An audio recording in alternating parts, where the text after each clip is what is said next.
Hello students, welcome to RS accounting classes. Today we are going to discuss issue of debentures, corporate account chapter 3rd part 1 and ये मेरा Telegram channel है RS accounting classes, आप इसको join कर लीजिए। यहाँ पर आपको आने वाले वीडियोस की अपडेट्स मिलती रहेंगी। इसके अलावा study materials, syllabus PDF, sample papers, previous year papers वो आपको यहाँ पे अवेलेबल हो जाएंगे। So please join it. तो चैप्टर 1 हमने किया था इशू ऑफ शेयर्स एंड जो थर्ड चैप्टर है जो आज हम डिस्कस करेंगे इशू ऑफ डिबेंचर्स। ये दोनों चैप्टर सिमिलर से हैं। तो शेयर्स वाले चैप्टर में क्या हुआ था कि जब कंपनी को कैपिटल की रिक्वायरमेंट थी तो उसने कैपिटल कैसे रेज करी, शेयर्स को इशू करके। तो वो कैपिटल किस फॉर्म में रेज हुई थी, शेयर कैपिटल की फॉर्म में। सेम ऐसे ही अभी भी कंपनी को लॉन्ग टर्म बेसिस पे फंड्स की रिक्वायरमेंट है, वो डिबेंचर्स को इशू करके मनी को बोरो कर सकती है और ये जो कैपिटल रेज होगा वो लोन की फॉर्म में होगा, तो उसको हम कहेंगे लोन कैपिटल। जिन पर्सन्स को कंपनी ने शेयर इशू करे हैं उनको क्या कहा जाता है, शेयर होल्डर। सेम ऐसे ही जिन पर्सन्स को कंपनी ने डिबेंचर्स इशू किए हैं उनको हम कहेंगे डिबेंचर होल्डर्स। शेयर्स के बदले में जो कंपनी क्या पे करती है, डिविडेंड, और डिविडेंड क्या होता है, पार्ट ऑफ प्रॉफिट। तो डिबेंचर होल्डर को क्या पे किया जाएगा डिबेंचर्स के ऊपर, क्योंकि डिबेंचर्स लोन कैपिटल है और लोन के ऊपर क्या पेमेंट होगी, इंटरेस्ट की। जो शेयर्स थे वो दो टाइप्स के थे, equity shares and preference shares. Equity shares के लिए तो कोई भी फिक्स रेट ऑफ डिविडेंड है वो डिटरमाइन नहीं थी, लेकिन प्रेफरेंस शेयर वालों को फिक्स रेट से जो डिविडेंड है वो दिया जाता है।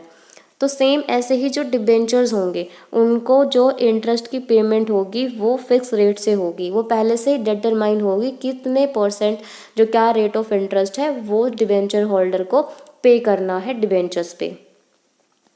जब कंपनी को प्रॉफिट्स होते हैं तभी जो कंपनी है वो डिविडेंड डिक्लेयर करती है, लेकिन डिबेंचर्स के केस में क्या होगा, चाहे कंपनी को प्रॉफिट हो या फिर लॉस हो उसको इंटरेस्ट की पेमेंट करनी ही पड़ेगी। ये कंपलसरी होता है कि उसको पेमेंट करना होगा। तो प्रूफ क्या होता है कि इस पर्सन के पास कंपनी के शेयर्स हैं, तो कंपनी क्या करती है, शेयर सर्टिफिकेट इशू कर देती है शेयर होल्डर को, कि जिससे ये पता चल जाए कि इस पर्सन ने कंपनी के शेयर्स को परचेज किया है। तो सेम ऐसे ही डिबेंचर होल्डर को भी डिबेंचर सर्टिफिकेट वो इशू किया जाएगा और इस सर्टिफिकेट में सारी टर्म्स एंड कंडीशंस हैं वो मेंशन होंगे। मीनिंग ऑफ डिबेंचर्स, तो डिबेंचर्स क्या होते हैं, लॉन्ग टर्म बोरिंग्स।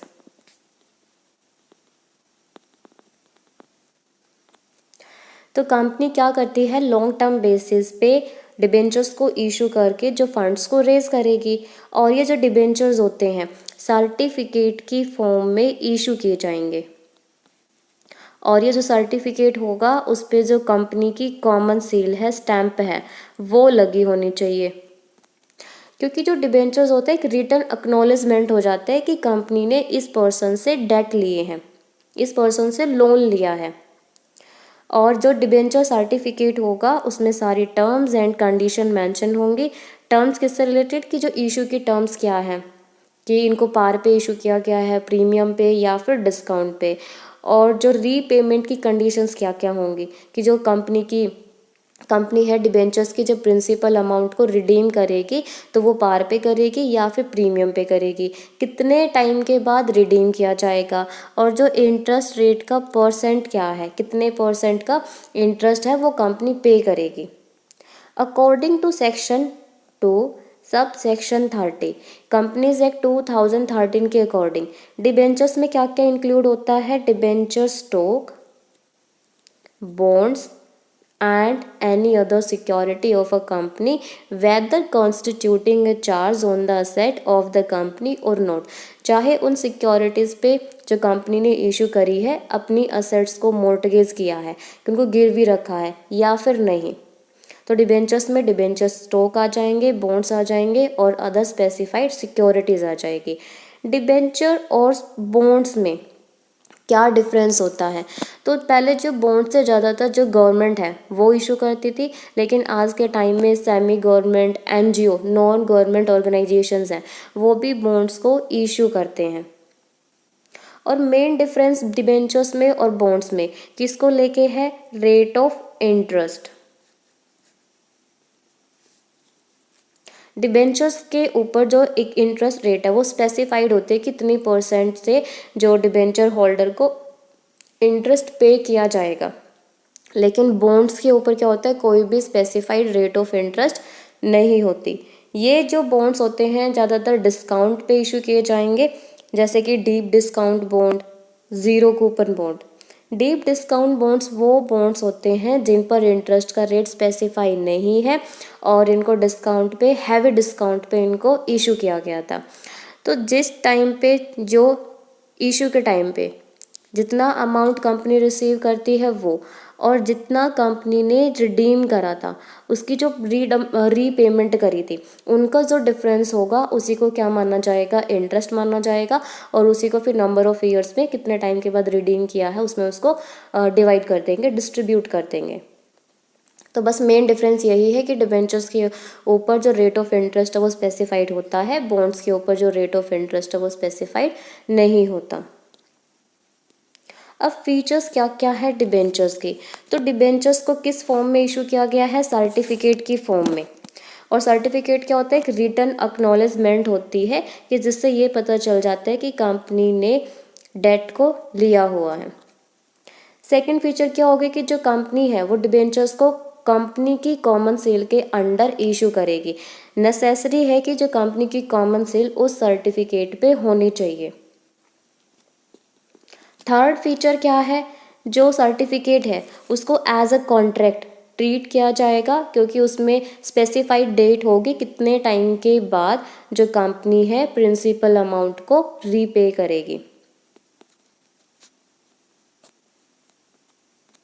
और जो डिबेंचर्स इशू किए जाते हैं उन पे जो रेट ऑफ इंटरेस्ट है वो स्पेसिफाई होगा, और जो इंटरेस्ट की पेमेंट होगी वो कब दी जाएगी? हर 6 मंथ्स के बाद। और इंटरेस्ट रेट को हम क्या कहते हैं? Coupon rate. और जो डिबेंचर्स होते हैं ज़्यादातर क्या होंगे? सिक्योर्ड होंगे, मतलब जो कंपनी की असेट्स हैं वो एज अ सिक्योरिटी रखी जाएंगी। अगर मान लो कंपनी डिफ़ॉल्ट करती है इंटरेस्ट की अमाउंट को पे करने में या प्रिंसिपल अमाउंट को रीपे करने पे, तो उस केस में जो डिबेंचर होल्डर होंगे वो कोर्ट में जा सकते हैं और कंपनी की असेट को सेल करवा के उनको बेच के अपना जो इंटरेस्ट अमाउंट है, प्रिंसिपल अमाउंट है, उसको रिकवर कर सकते हैं। और ज़्यादातर जो डिबेंचर्स होते हैं वो लॉन्ग टर्म के लिए इशू किए जाएंगे, जैसे कि 5 ईयर्स, 7 ईयर, 10 ईयर्स, 12 ईयर्स, ये सब। तो इसलिए इसे क्या बोला जाता है? Loan capital.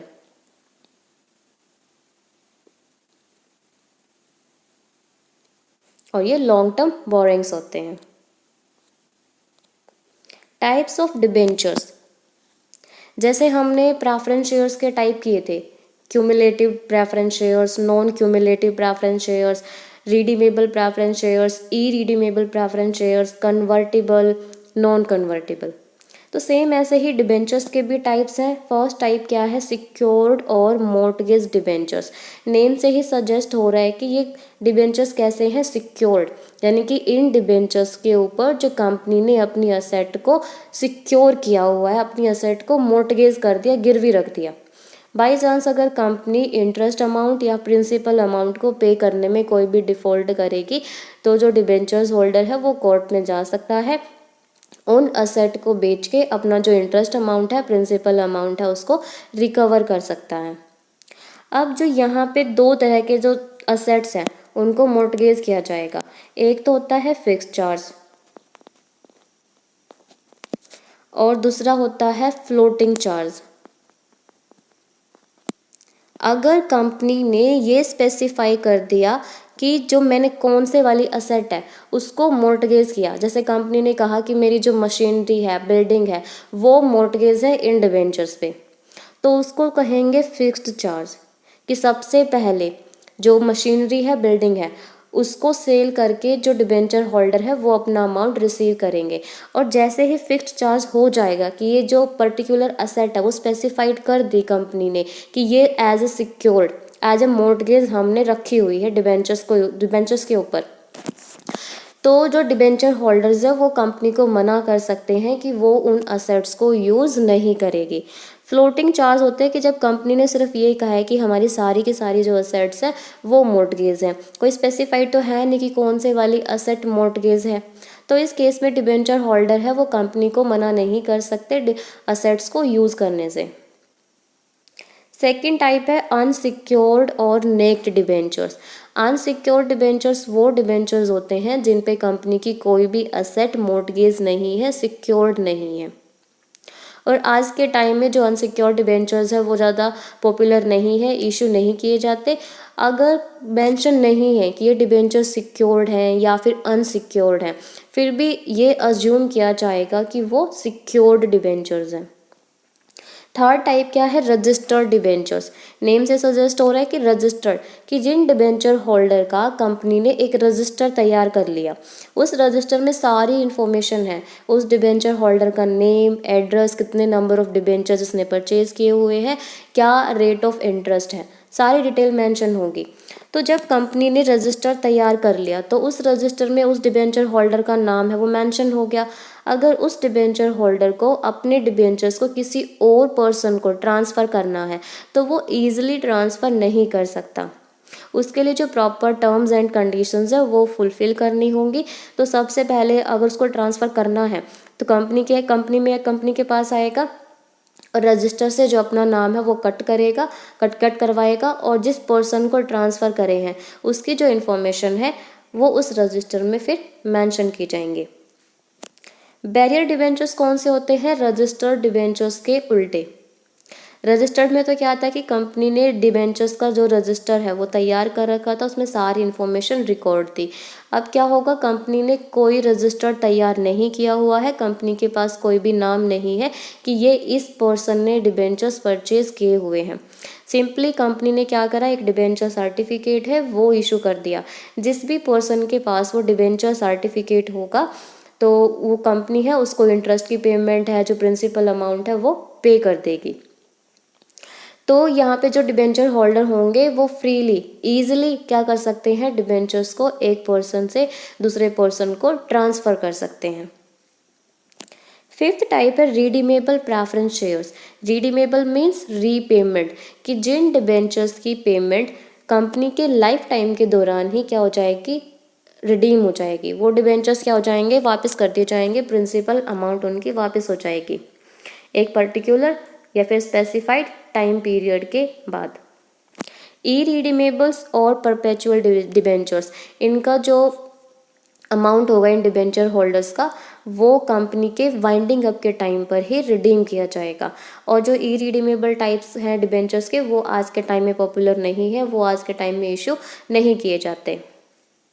कन्वर्टेबल डिबेंचर्स वो डिबेंचर्स होते हैं जिनको एक स्पेसिफाइड लिमिट के बाद इक्विटी शेयर्स या फिर किसी और सिक्योरिटीज़ में कन्वर्ट किया जा सकता है,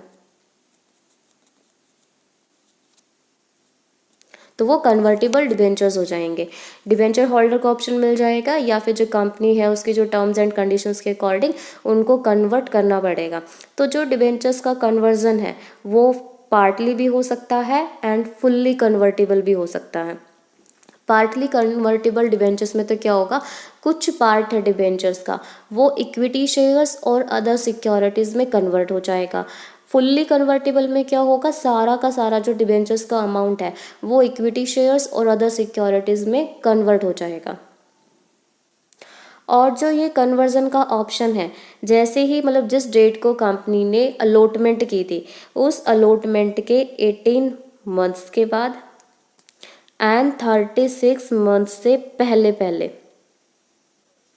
कि 1.5 ईयर जो अलॉटमेंट को हो चुका है, उसके बाद जो कन्वर्जन का ऑप्शन है वो अवेलेबल हो जाएगा। और ये ऑप्शन कितने टाइम तक रहेगा? 36 मंथ तक, 3 ईयर्स तक अवेलेबल रहेगा। तो इस टाइम पीरियड के अंदर जो डिबेंचर होल्डर है उनको चूज़ करना पड़ेगा कि उनको अपने डिबेंचर्स को कन्वर्ट कराना है या फिर नहीं करवाना। और जिस टाइम पे कंपनी डिबेंचर्स को इशू करती है, डिबेंचर सर्टिफिकेट में भी मेंशन होगा कि ये फुल्ली कन्वर्टेबल डिबेंचर्स हैं या फिर पार्टली कन्वर्टेबल डिबेंचर्स हैं। और आज के टाइम में जो कन्वर्टेबल डिबेंचर्स है बहुत ही ज़्यादा पॉपुलर है, क्योंकि इन डिबेंचर से क्या होता है कि जो लिक्विडिटी बनी रहती है और सिक्योरिटी बनी रहती है।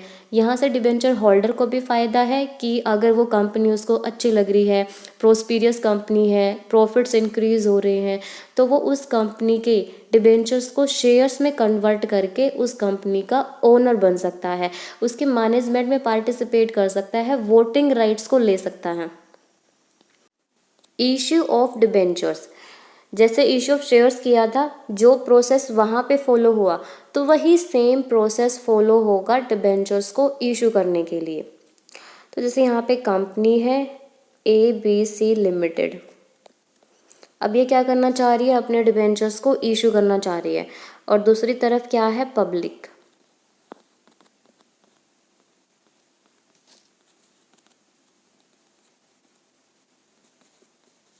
तो सबसे पहले कंपनी क्या करेगी? जो प्रोस्पेक्टस है वो इशू कर देगी। उस प्रोस्पेक्टस में सारी इन्फॉर्मेशन होंगी, कितने नंबर ऑफ डिबेंचर्स इशू कर रही है कंपनी, क्या रेट ऑफ इंटरेस्ट है, ओपनिंग डेट क्या है, लास्ट डेट क्या है, किस शेड्यूल बैंक में जो पब्लिक है वो एप्लीकेशन मनी को सेंड करेगी।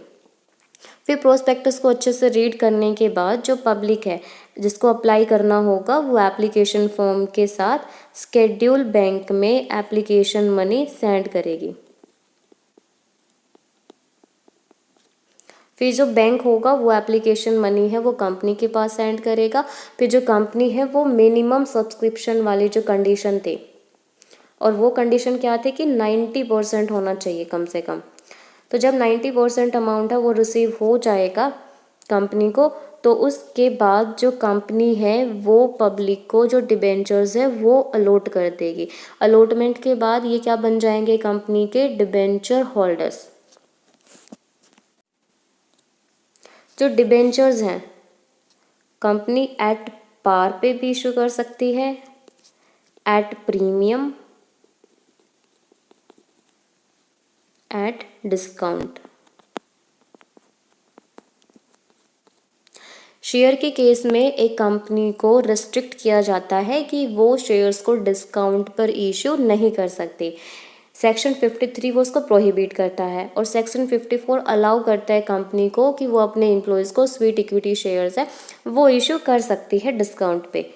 लेकिन डिबेंचर्स के केस में ऐसा कुछ नहीं है, कंपनी के ऊपर कोई भी रेस्ट्रिक्शन नहीं है। कंपनी पार पे भी इशू कर सकती है, प्रीमियम पे भी और डिस्काउंट पे भी। जर्नल एंट्रीज क्या होंगी? तो जो एंट्रीज हमारी इशू ऑफ शेयर्स वाले चैप्टर में बनी थी इशू करते टाइम, सेम वही एंट्रीज है वो डिबेंचर्स के केस में बनेंगी। तो सबसे पहले एंट्री क्या होती है? एप्लीकेशन मनी को रिसीव करने की, वो यहाँ पे भी करेंगे। एप्लीकेशन मनी रिसीव होगी तो बैंक अकाउंट डेबिट टू जो भी रेट है, फॉर एग्जांपल कि 10% इंटरेस्ट रेट है तो 10% debenture application account.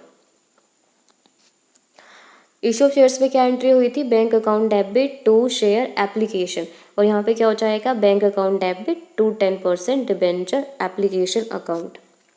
Second entry क्या होती है? एप्लीकेशन मनी को ट्रांसफ़र करेंगे। वहाँ पे तो शेयर कैपिटल में ट्रांसफ़र किया था, अभी यहाँ पे डिबेंचर्स में ट्रांसफ़र कर देंगे। 10% debenture application account debit to 10% debentures.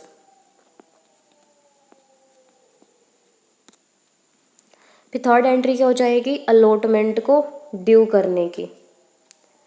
10% debenture allotment account debit to 10% debentures.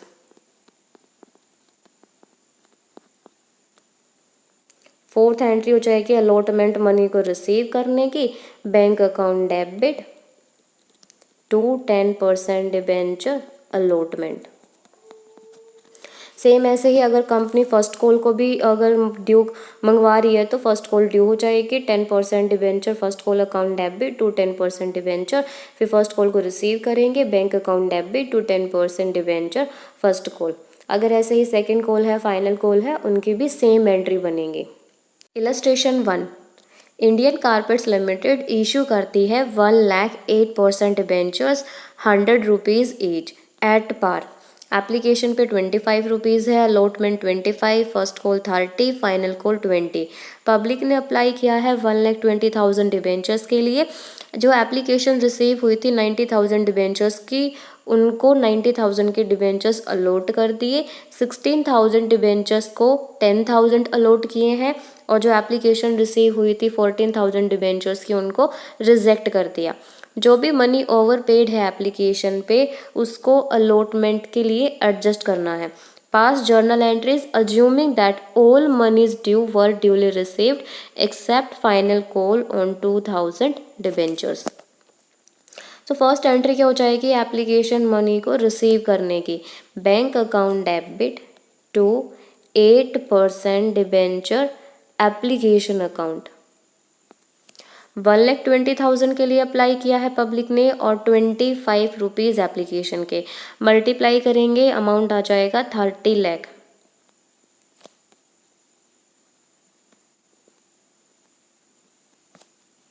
Second entry करेंगे एप्लीकेशन मनी को डिबेंचर्स अकाउंट में ट्रांसफ़र करने की, 8% debenture application account debit to 8% debentures. Application में कितने अमाउंट आएगा 30 लाख। 1 लाख डिबेंचर्स इशू करने हैं, 25 का ईच है एप्लीकेशन मनी, तो 1 लाख मल्टीप्लाई 25 ये हो जाएगा 25 लाख। 14,000 के जो डिबेंचर्स है वो रिजेक्ट कर दिए टू बैंक, इनका जो मनी है वो रिफंड हो जाएगा। 14,000 मल्टीप्लाई 25 अमाउंट हो जाएगा 3,50,000 और जो एक्स्ट्रा मनी रिसीव हुआ है 6,000 डिबेंचर्स पे मल्टीप्लाई 25 ये हो गया 1,50,000। अलॉटमेंट के लिए एडजस्ट कर लेंगे to 8% debenture allotment account 1,50,000। Next entry हो जाएगी अलॉटमेंट को ड्यू करने की, 8% debenture allotment account debit to 8% debentures. 25 की अलॉटमेंट है, 1 लाख डिबेंचर्स हैं, अमाउंट आ जाएगा 25 लाख।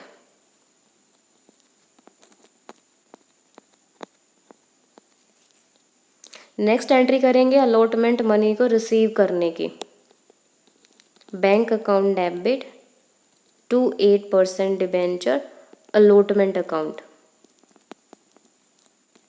अलॉटमेंट पे अमाउंट रिसीव होना है 25 लाख। जो 1,50,000 है वो एप्लीकेशन के टाइम पे रिसीव हो चुके हैं। 25 लाख माइनस 1,50,000 अमाउंट आ जाएगा 23,50,000।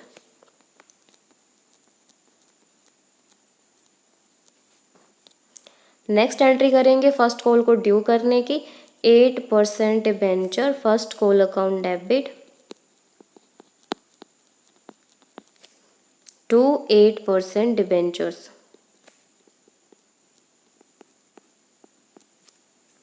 30 रुपीज़ की है, 1 लाख डिबेंचर्स हैं, 30 लाख।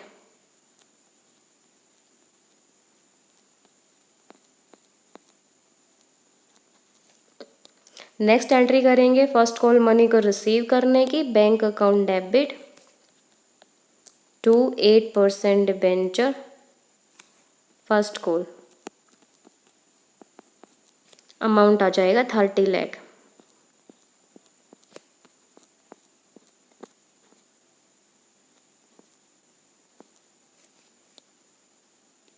फाइनल कॉल को ड्यू करेंगे, 8% debenture final call account debit to 8% debentures. 20 rupees है, 1 लाख डिबेंचर्स हैं, अमाउंट आ जाएगा 20 lakh.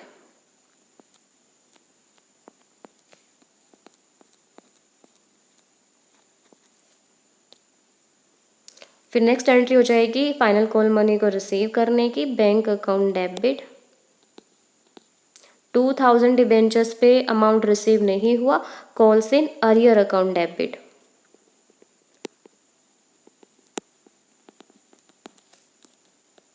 To 8% debenture final call. Debenture final call में अमाउंट आ जाएगा 20 lakh. Calls in arrear 2000 debenture पे है, 20 रुपीज़ फाइनल कॉल है, मल्टीप्लाई करेंगे अमाउंट हो जाएगा 40,000। 20 लाख में से 40,000 लेस करेंगे 19,60,000।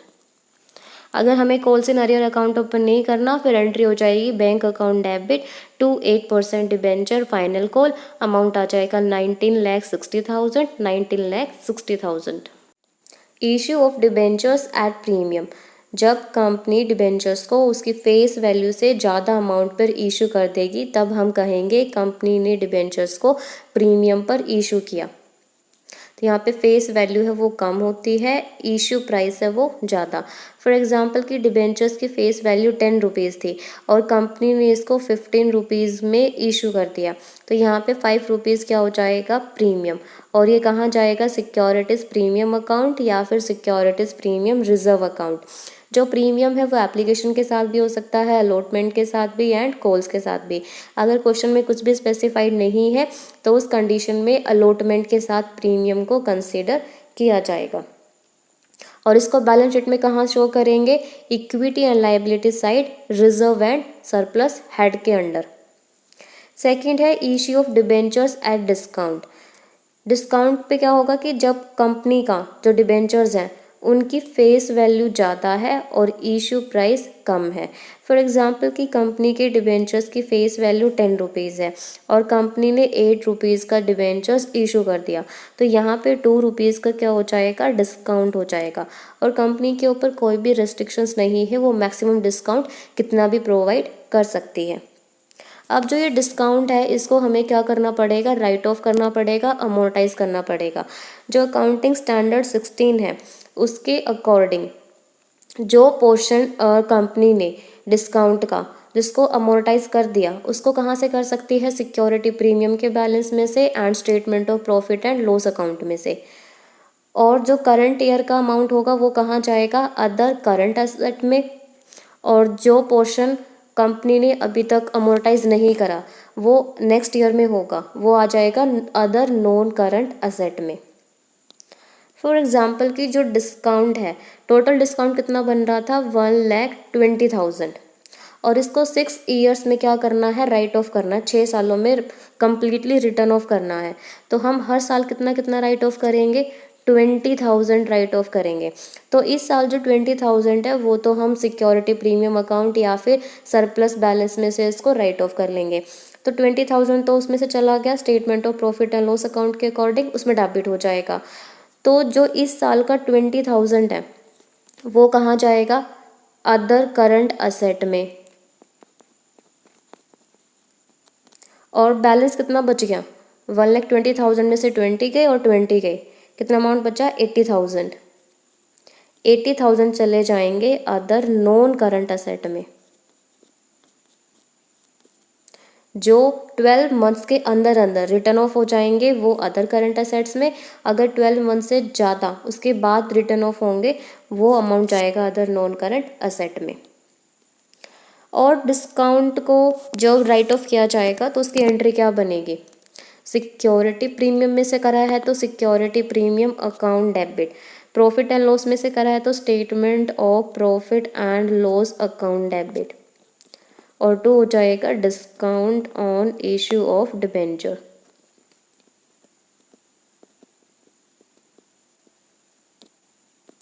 थर्ड केस है issue of debentures for consideration other than cash. तो अब क्या होता है, कई बार जो कंपनी है वो वेंडर से जो असेट्स है उसको परचेज कर लेती है, उस वेंडर को कैश में पेमेंट करने की जगह पे उनको डिबेंचर्स इशू कर दिए जाएंगे। फिर हम कहेंगे कि जो डिबेंचर्स इशू किए हैं for consideration other than cash, यानी कि कैश रिसीव नहीं हुआ, उसकी जगह पे बिल्डिंग, मशीनरी, कोई भी असेट है वो कंपनी ने परचेज कर ली। तो सबसे पहले जो एंट्री बनेगी वो असेट को परचेज करने की होगी। तो असेट रियल अकाउंट है, कंपनी के पास आई है, डेबिट व्हाट कम्स इन, तो असेट अकाउंट डेबिट हो जाएगा, जिससे मतलब खरीदी है, परचेज करी है। To vendor account, vendor personal account है, गिवर है, credit the giver. Second entry हम करेंगे पेमेंट की, वेंडर अकाउंट डेबिट, कैश में पेमेंट नहीं कर रहे, डिबेंचर इशू कर रहे हैं, तो टू डिबेंचर अकाउंट। जो वेंडर को डिबेंचर्स दिए जाएंगे वो पार पे भी हो सकते हैं, प्रीमियम पे भी एंड डिस्काउंट पे भी, उस अकॉर्डिंग हम एंट्री करेंगे। अगर पार पे करेंगे तो एंट्री होगी vendor account debit to debenture, premium पे करेंगे तो vendor account debit to debenture to securities premium हो जाएगा। डिस्काउंट पे करेंगे vendor account debit discount on issue of debenture account debit to debentures. Illustration 2, एक कंपनी ने असेट परचेज करी हैं जिनकी बुक वैल्यू है 9,90,000 और यहाँ पे जो कंपनी है वो अग्रीड होगी कि वो परचेज कंसिडरेशन है वो पे किया जाएगा। कैसे? डिबेंचर्स को इशू करके, 100 रुपीज़ का ईच है, तो हमने यहाँ पे अज्यूम करना है कि जो डिबेंचर्स इशू किए गए हैं वो पार पे हैं, फर्स्ट केस में, सेकेंड केस में डिस्काउंट पे एंड थर्ड केस में प्रीमियम पे। तो सबसे पहले तो हमारी एंट्री हो जाएगी असेट्स को परचेज करने की, sundry asset account debit to vendor, amount आ जाएगा 9,90,000। सेकेंड एंट्री करेंगे वेंडर को पेमेंट करने की, फर्स्ट केस के अकॉर्डिंग जब पार पे डिबेंचर्स इशू किए जाएंगे, तो वेंडर अकाउंट डेबिट हो जाएगा टू 11% डिबेंचर्स, अमाउंट आ जाएगा 9,90,000।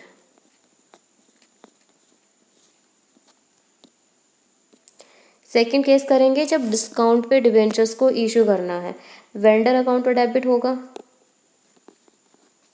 Discount on debenture account debit to 11% debentures. Vendor के अकाउंट में तो 9,90,000 ही आएंगे। अब हमें यहाँ पे नंबर ऑफ डिबेंचर्स निकालने हैं, 9,90,000 को डिवाइड कर देंगे, 100 रुपीज़ का ईच है और 10% डिस्काउंट है, 100 का 10% हो गया 10 रुपीज़, तो 90 रुपीज़ का हमने एक डिबेंचर इशू कर दिया। तो नंबर ऑफ डिबेंचर्स कितने हुए? 11,000, डिस्काउंट है 10 रुपीज़ का, 11,000 मल्टीप्लाई 10, 1,10,000, 100 रुपीज़ का ईच है, 11,000 मल्टीप्लाई 100, 11 लाख। थर्ड केस है जब डिबेंचर्स को इशू किया गया है प्रीमियम पे, vendor account debit to 11% debentures to securities premium. Vendor में तो अमाउंट आएगा 9,90,000, नंबर ऑफ डिबेंचर्स निकाल लेंगे, 9,90,000 को डिवाइड करेंगे, 100 रुपीज़ का ईच था, 10% प्रीमियम है, 10% हो गया 10 रुपीज़, 110 से डिवाइड कर देंगे, नंबर ऑफ डिबेंचर्स हो गए 9,000, 9,000 मल्टीप्लाई 100, 9 लाख आ जाएगा डिबेंचर्स में, और 9,000 मल्टीप्लाई 10, 90,000 आ जाएगा सिक्योरिटीज प्रीमियम में। Illustration third, promising company limited took over assets of 3,50,000 and liabilities 30,000 of X limited, purchase considerations of 3,30,000. Promising company limited paid the purchase consideration by issuing 12% debentures, 100 rupees each at a premium of 10%. तो सबसे पहले जो assets और liability को purchase करने की entry करेंगे, sundry asset account debit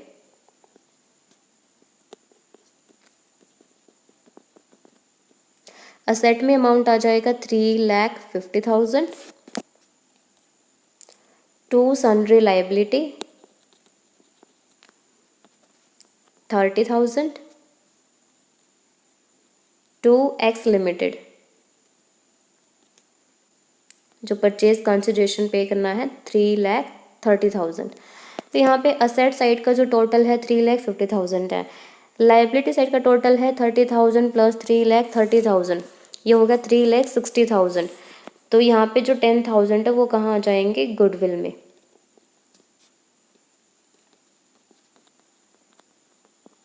अगर उल्टा होता कि जो असेट साइड का टोटल ज़्यादा हो जाता, लाइबिलिटी साइड का कम हो जाता, तो जो डिफरेंस जाएगा वो कैपिटल रिजर्व में। सेकेंड एंट्री करेंगे इशू की, vendor account debit.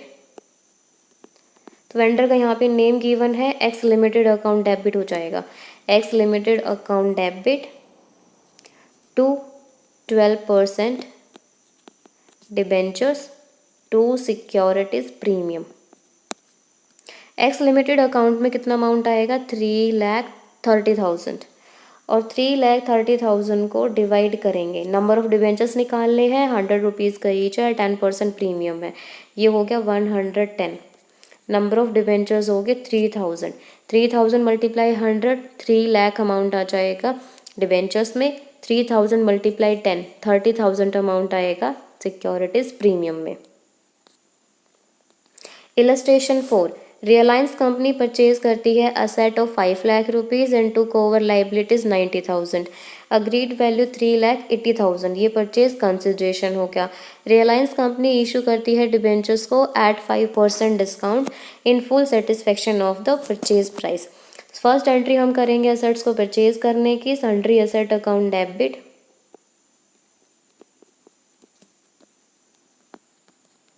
5 lakh to sundry liability 90,000 to vendor 3,80,000। Asset side का टोटल है, जो डेबिट बैलेंस है 5 लाख, और जो लाइबिलिटी का टोटल है 90,000 प्लस 3,80,000, ये हो गया 4,70,000। 30,000 जो डेबिट बैलेंस है वो ज़्यादा है, तो यहाँ पे जो डिफरेंस आ जाएगा कैपिटल रिजर्व में 30,000।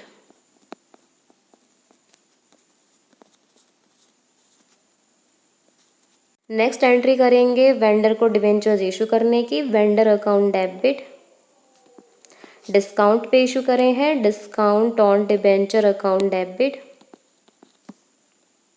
To debentures.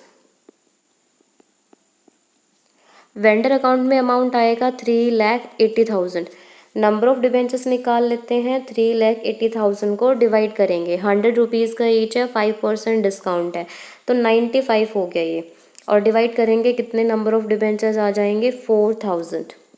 4,000 है, 5% डिस्काउंट है, 4,000 मल्टीप्लाई 5, 20,000 आ गया डिस्काउंट ऑन डिबेंचर अकाउंट में, 4,000 मल्टीप्लाई 100, 4 लाख आ जाएगा डिबेंचर अकाउंट में। Illustration 5, Neeraj limited to cover the business of Ajay enterprise on 1 April 2020। जो डिटेल्स गिवन है अग्रीमेंट की, बिल्डिंग की बुक वैल्यू 20 लाख रुपीज़ थी, बट इन्होंने डिसाइड करा कि वो 35 लाख रुपीज़ में नीरज लिमिटेड उसको परचेज करेगा। सेम ऐसे ही प्लांट एंड मशीनरी 12 लाख की है, अग्रीड वैल्यू 8 लाख है, स्टॉक 4 लाख है, अग्रीड वैल्यू भी 4 लाख है, trade receivable book value 5 lakh है, agreed value 4 lakh, creditors book value 2 lakh, agreed value 3 lakh, outstanding expenses 50,000 के थे, 1 लाख उनकी अग्रीड वैल्यू है। और साथ में डिसाइड करा कि जो परचेज कंसिडरेशन है 7 लाख रुपीज़ तो चेक के थ्रू पेमेंट होगी, जो बैलेंस बचेगा उसके लिए 2 लाख के 9% डिबेंचर्स 20 रुपीज़ का ईच है, प्रीमियम 25% है, 20 का 25% हो गया 5 रुपीज़, तो टोटल अमाउंट हो गया 25, मल्टीप्लाई 2 लाख करेंगे 50 लाख, 50 लाख के तो जो डिबेंचर्स हैं वो इशू करे, और 7 लाख के जो चेक के थ्रू पेमेंट हुई है, टोटल परचेज कंसिडरेशन हो गया 57 लाख। फर्स्ट एंट्री करेंगे असेट्स को परचेज करने की, बिल्डिंग अकाउंट डेबिट, जो अग्रीड वैल्यू थी वो हम यहाँ पे लिखेंगे 35 lakh, plant and machinery account debit 8 lakh, stock account debit 4 lakh. Trade receivable account debit 4 lakh. To creditors 3 lakh. To outstanding expenses 1 lakh. और टू हो जाएगा अजय एंटरप्राइज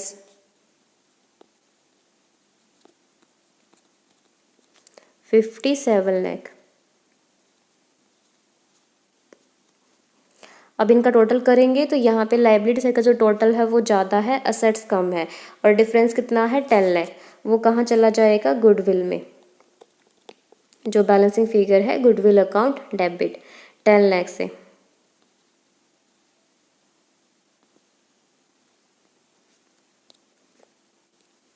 सेकेंड एंट्री हो जाएगी डिबेंचर्स को इशू करने की, Ajay enterprise account debit.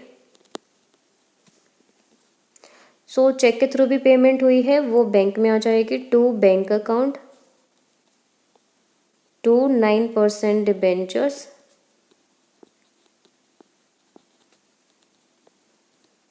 To security premium reserve account. Ajay enterprise में आ जाएंगे 57 लाख। बैंक में कितना पेमेंट किया था, 7 लाख, जो चेक के थ्रू पेमेंट हुई थी वो। 9% डिबेंचर्स हैं, 2 लाख के थे, 20 रुपीज़ का ईच, 2 लाख मल्टीप्लाई 20, ये हो जाएगा 40 लाख। और 5 रुपीज़ का सिक्योरिटी प्रीमियम था, 2 लाख मल्टीप्लाई 5, 10 लाख।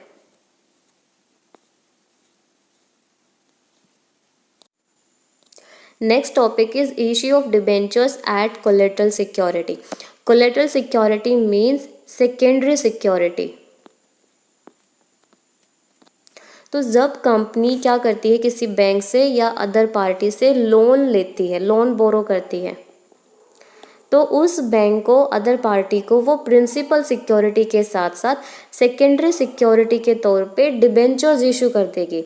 और ये जो डिबेंचर्स है एक्चुअल में इशू नहीं हुए, एज अ कोलेटरल सिक्योरिटी उनको रखा गया है। तो यहाँ पे बैंक को या अदर पार्टी को, जिसको कोलेटरल सिक्योरिटी पे डिबेंचर्स इशू किए गए थे, उसको कोई राइट नहीं है कि वो उन डिबेंचर्स पे इंटरेस्ट की अमाउंट रिसीव करे। जो बैंक है उसको इंटरेस्ट मिलेगा, लेकिन लोन अमाउंट पे, जो उसने कंपनी को लोन दिया है उस अमाउंट पे इंटरेस्ट मिलेगा। अगर कंपनी इंटरेस्ट की पेमेंट करने में या फिर प्रिंसिपल अमाउंट की रीपेमेंट करने में कोई भी डिफ़ॉल्ट करती है, तब उस केस में जो बैंक है, सबसे पहले तो जो प्रिंसिपल सिक्योरिटी दी है कंपनी ने, उसमें से डेट को रियलाइज़ करेगा। अगर वहाँ से डेट रियलाइज़ नहीं होते तो वो सेकेंडरी सिक्योरिटी जो डिबेंचर्स है उनको क्लेम करेगा, और फिर उसको डिबेंचर होल्डर्स के जो राइट्स हैं वो मिल जाएंगे। फिर वो उन डिबेंचर पे जो इंटरेस्ट है वो रिसीव कर सकता है। फिर जैसे ही कंपनी जो फाइनल इंस्टॉलमेंट है लोन की, उसकी पेमेंट कर देगी, उसके बाद ही जो कंपनी है अपने डिबेंचर्स को वापस ले लेगी। तो जब एक कंपनी डिबेंचर्स को as a collateral security issue करती है, तो ऐसे डिबेंचर्स के साथ कंपनी कैसे डील करेगी? इनके साथ डील करने के दो मेथड हैं।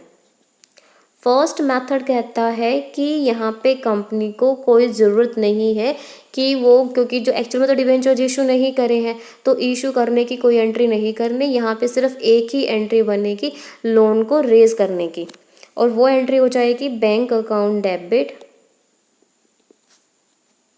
To bank loan.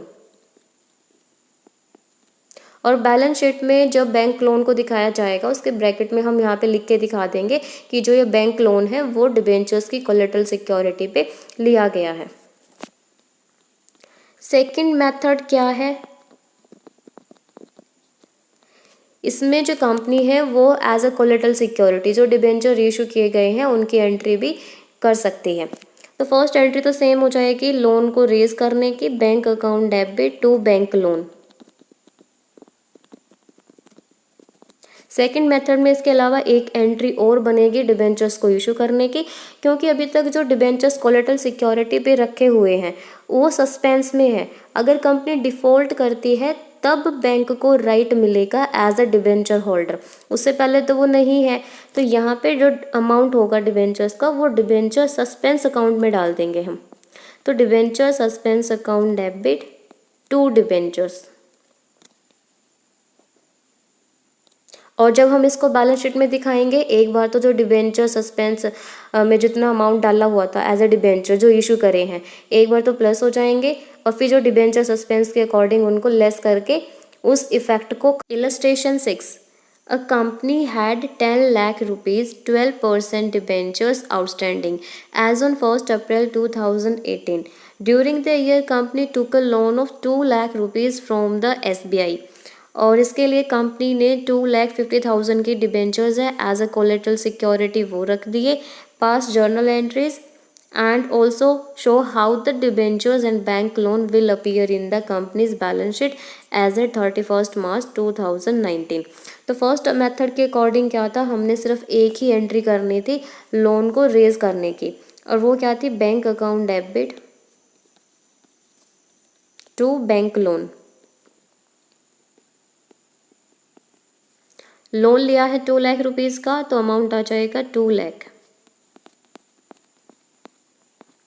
अब फर्स्ट मेथड के अकॉर्डिंग बैलेंस शीट में कैसे रिप्रेजेंट करेंगे, balance sheet as a 31 March 2019। First column particular, second note number, third current year figure and fourth previous year figure. फिर equity and liabilities, non current liabilities, long term borrowings हमने यहाँ तक बना के छोड़ देना है, और जो फर्स्ट नोट है वो हम यहाँ पे लिख देंगे। फिर नोट्स टू अकाउंट में आएंगे हम। लॉन्ग टर्म बोरिंग्स, इसमें क्या है, 12% के डिबेंचर्स हैं, और साथ में देखो यहाँ पे ब्रैकेट में लिखा है in addition debentures for 2,50,000 have been issued as collateral security. ना तो हमने इनको ऐड करा और ना ही लेस करा, सिंपली बस ब्रैकेट्स में दिखा दिया कि 2,50,000 के जो कोलेटरल सिक्योरिटी पे डिबेंचर्स को इशू किया हुआ है। जो आउटस्टैंडिंग डिबेंचर्स थे 10 लाख के, हमने बस वही लिखे। बैंक लोन, इसमें भी ब्रैकेट में लिखेंगे on collateral security of debentures of ₹2,50,000, और बैंक लोन कितने का था, 2 लाख रुपीज़। टोटल अमाउंट कितना हो गया, 12 lakh. So long term borings में कितना अमाउंट आएगा, 12 लाख, क्योंकि 2 लाख का जो लोन है वो तो इसी साल लिया है, तो प्रीवियस ईयर कितना था हमारे पास, 10 लाख जो डिबेंचर आउटस्टैंडिंग थे। सेकेंड मेथड के अकॉर्डिंग जो फर्स्ट एंट्री तो हो जाएगी लोन को रेज करने की, bank account debit to bank loan 2 lakh. Second entry और करेंगे डिबेंचर्स को इशू करने की, और वो debenture suspense account debit to debentures, amount आ जाएगा 2,50,000। सेकेंड मेथड के अकॉर्डिंग बैलेंस शीट में कैसे रिप्रेजेंट करेंगे, बैलेंस शीट है एज ए 31 मार्च 2019 को, particulars, note number, current year figure, previous year. Equity and liabilities, non current liabilities, long term borings, यहाँ तक हमने बनाना है, और उसके बाद फिर हम बनाएंगे notes to account. First note है लॉन्ग टर्म बोरिंग्स का, 12% के डिबेंचर्स, 10 लाख तो आउटस्टैंडिंग थे, 2,50,000 के जो हमने इशू करे हैं एज ए कोलेटरल सिक्योरिटी, 12,50,000 हो गया। इसमें से जो डिबेंचर सस्पेंस अकाउंट में अमाउंट डाला था 2,50,000 का वो लेस कर दिया, तो कितना हो गया, 10 lakh. Bank loan on collateral security of debentures of ₹2,50,000, 2 lakh, total हो गया 12 लाख। यही हमारा चला गया लॉन्ग टर्म बोरिंग्स में, और 10 लाख जो हमारे प्रीवियस ईयर के थे। Illustration 7, a limited company issued debentures of ₹1 lakh which were issued as follow. 1 lakh रुपए के डिबेंचर्स इशू करे for cash at 90%, 50,000 nominal value है, 90% जो कैश है वो रिसीव हुआ। तो फर्स्ट एंट्री हम कर देंगे एप्लीकेशन मनी को रिसीव करने की, bank account debit to debenture application and allotment. 50,000 का 90%, ये हो गया 45,000। सेकेंड एंट्री करेंगे एप्लीकेशन मनी को ट्रांसफ़र करने की डिबेंचर्स अकाउंट में। तो debenture application and allotment account debit, discount on issue of debenture account debit,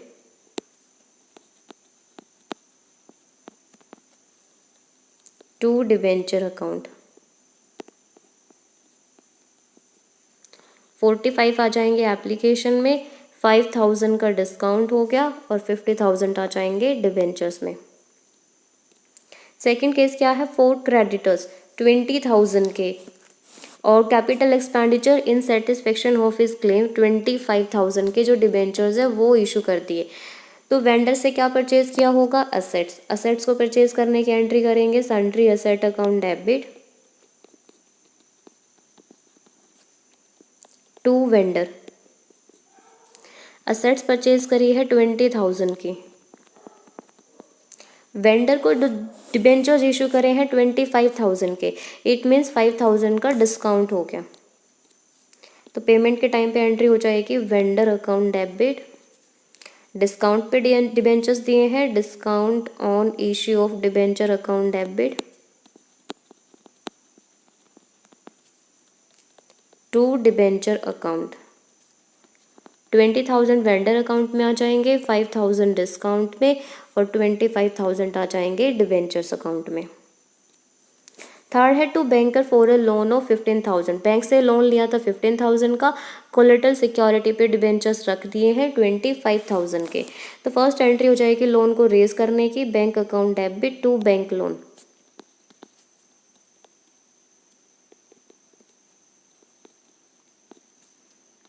$15,000 और डिबेंचर्स को इशू कर दिया कोलेटरल सिक्योरिटी पे, उसकी एंट्री हो जाएगी डिबेंचर सस्पेंस अकाउंट डेबिट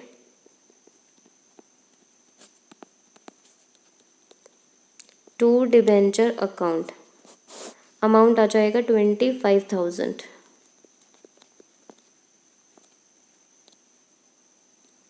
जो डिस्काउंट था फर्स्ट केस में 5,000, सेकेंड केस में भी 5,000।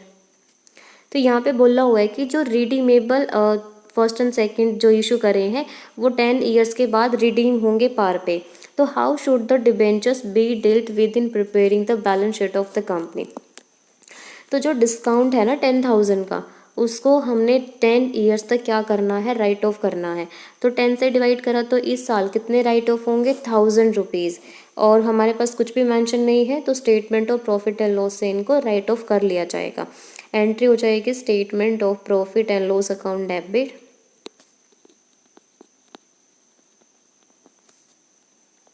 To discount on issue of debenture 1,000 rupees. आज के लेक्चर में बस इतना ही। आई होप कि आज का जो लेक्चर है वो आपको अच्छे से समझ आया होगा। फिर भी कोई डाउट हो आप नीचे कमेंट्स में बता सकते हैं। Thanks for watching, like share and subscribe, bye bye.